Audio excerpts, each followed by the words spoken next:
All right, let's dive into something pretty radical.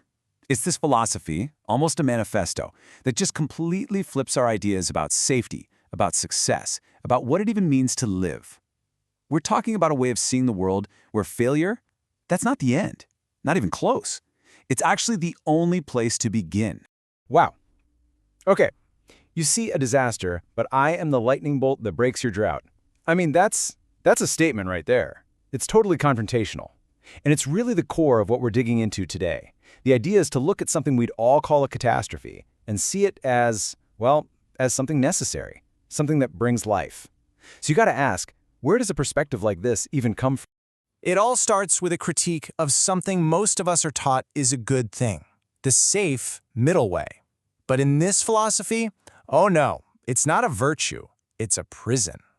So according to this worldview, that conventional path, it's not wisdom. It's actually a self-imposed prison. It's called a stagnant drought. Think about that imagery. It's a place where nothing can grow because you're just too afraid to take a risk. You're basically worshiping your own atrophy, your own slow decay, and calling it a virtue. It's this cage you built for yourself. And just look at the language used to describe this safe life. It's not just safe, it's gray survival. The stability you think you have, it's lifeless. This all leads to arrested development. You're not growing, you're just enduring. You're what's called a careful prisoner. And get this, you're navigating with borrowed wings and a borrowed compass. You're not even in charge. You're just using someone else's map, someone else's ideas to stay inside the lines. Okay, so this is where things really take a turn. We're going to talk about a massive failure, a disaster, and see how it's reframed as something absolutely vital. You know the story of Icarus, right? I mean, we all do. It's like the ultimate I told you so. Your dad says, hey, don't fly too close to the sun. You do it anyway, the wax melts, and you crash into the sea. The lesson we're all taught is simple: listen to your elders, know your place, and for goodness sake, play it safe. But here, this philosophy just takes that whole lesson and throws it out the window. That fall, it wasn't a punishment, it wasn't even a failure, it was the catalytic event. It was the spark that lit the fire for a total transformation. So here's the key takeaway. That so-called disaster was actually a successful experiment. Think about that. It was the only way to get this indispensable data.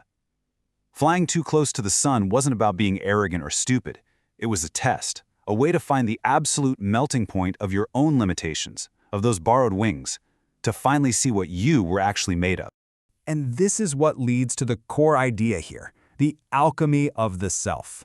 Yeah, like actual alchemy, taking something basic, something common, and turning it into gold. And it's laid out in these 4 amazing stages.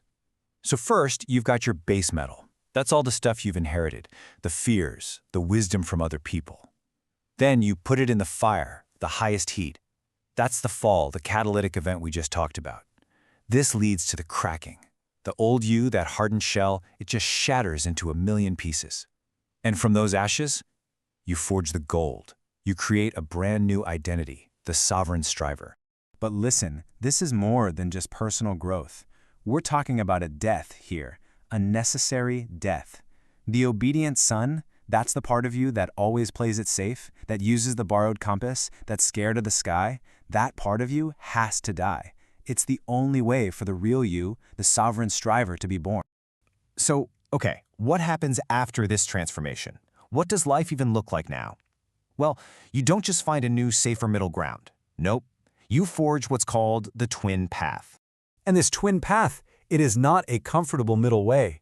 It's a life lived right on the knife's edge, between ascent and destruction, between creation and, well, falling. And on this path, danger isn't something you run from. You actually honor it. It's the proof of life.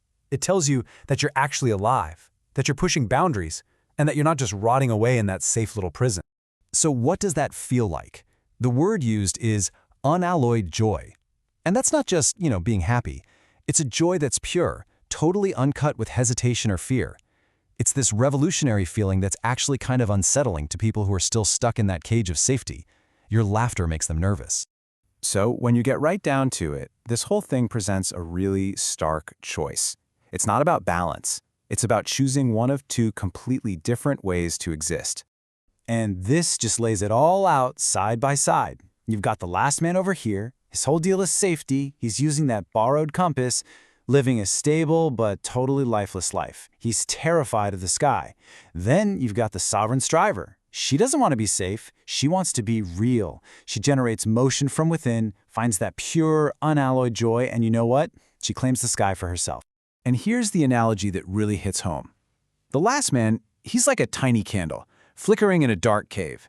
His entire existence is just about one thing, not letting the flame go out. He's terrified of any breeze, any movement, because it might extinguish his tiny, meager survival. But the sovereign striver?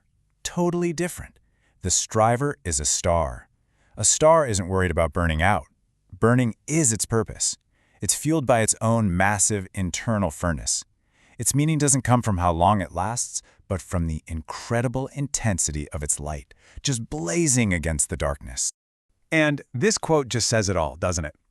I would rather be a strike of light that lasts a second and changes the world than a last man who lasts forever and changes nothing. It's all about impact over endurance, being real over being safe.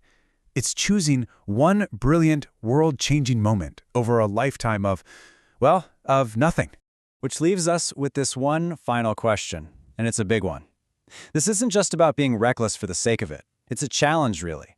A challenge to look at the limits you've accepted, the ones you didn't even know were there, and to ask yourself, what's on the other side of that fire? What would it actually take to find the melting point of who you think you are?